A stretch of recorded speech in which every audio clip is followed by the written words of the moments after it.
ఈ రూఫ్ కింద ఉన్నారు చూసినవా మీరందరూ, అందరు ఫ్రెండ్స్ లెక్క ఇప్పటివరకే ఫ్రెండ్స్. మళ్ళీ రేపటి నుంచి ఒక్కరినొకరు అస్సలు కలుసుకోరు. అరే బెస్ట్ ఫ్రెండ్ అనుకున్నోలే రేపు పొద్దున ఆన్లైన్ ఫ్రెండ్ అయిపోతాడు. అందుకే ఎవరికైనా సారీ చెప్పాలనిపించింది అనుకో సారీ చెప్పేయండి, ఎవరికైనా థ్యాంక్స్ చెప్పాలనిపించింది అనుకో థ్యాంక్స్ చెప్పేయండి, ఎవరినైనా క్షమించాలనిపించింది అనుకో క్షమించేయండి.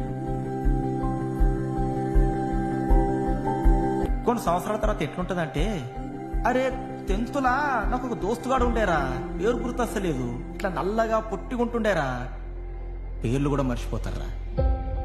అందుకే ఏం మాట్లాడాలనుకున్నా ఇయాలనే మాట్లాడేసేయరు.